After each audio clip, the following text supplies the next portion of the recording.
Hello there everyone, uxwbill here once again with the first and quite possibly only episode of Is It a Good Idea to Humidify This? This isn't just some bozo with a camera, this is important scientific research, asking questions that demand answers. And what I have right here is a Duracraft warm mist style humidifier. Now, what I'm going to do with it is I'm going to see if it's a good idea to humidify Pepsi. Yes, folks, this is one of the bad ideas that a person comes up with after watching Blog TV All-Star shows and even being in a few Blog TV shows tonight. And now, of course, it's almost 3 o'clock in the morning. So let's go ahead and see what happens and find out if it is in fact a good idea to humidify Pepsi Cola. The usual warnings and precautions apply strongly. Don't try this at home. Don't try this at a friend's house. I'm not a trained professional, and what's more, I'm not responsible for the results if you choose to ignore my advice and attempt something foolhardy such as this anyway. As ZX8401TV put it, I and my family are about as mad as a box of frogs. So here we go, folks.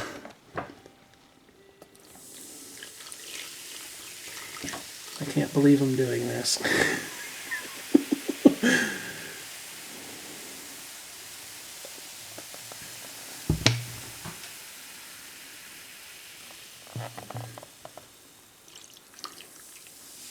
That's probably enough. This unit has some sort of sensing switch that won't let it turn on unless the tank is in place. So we'll put the tank in place, turn the power switch on, and begin our quest for science! One thing this thing ought to be pretty effective at is driving the carbonation out. I can hear it heating up in there already.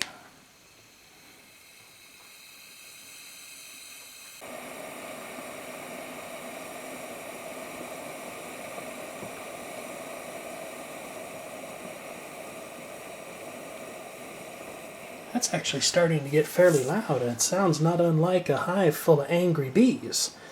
But unlike a hive of angry bees, there's nothing that could possibly go wrong here, is there? I don't see any steam coming out yet, and I don't smell anything happening. But it's certainly warming things up, of that you can be sure. I very definitely smell some kind of a curious and probably dubious product idea here, something that would be just perfect for stereo dust particles, the stereo store with a whole lot more. It's the caffeine aerocharger for those who simply cannot get enough caffeine through more normal methods. Anyway, folks, at first it kind of smelled like a potpourri, and now it just kind of smells like burning, so you know what I think I'm going to do? I think I'm going to go ahead and shut it off and clean this thing out. Because I'm sure it was not meant to atomize Pepsi Cola. And in case there's anybody doubting the veracity of my actions here, well, I'll just have to prove it to you. That's right, I really did it. This is probably why some products have a label on them stating that it is a violation of federal law to use this product in a manner inconsistent with its labeling. Fortunately, humidifiers of all types do not have such a notice printed on them, so it's all good. By the way, no humidifiers were harmed in the making of this video. They were only moderately inconvenienced and slightly harassed. Thank you for watching, and feel free to leave a comment if you have one.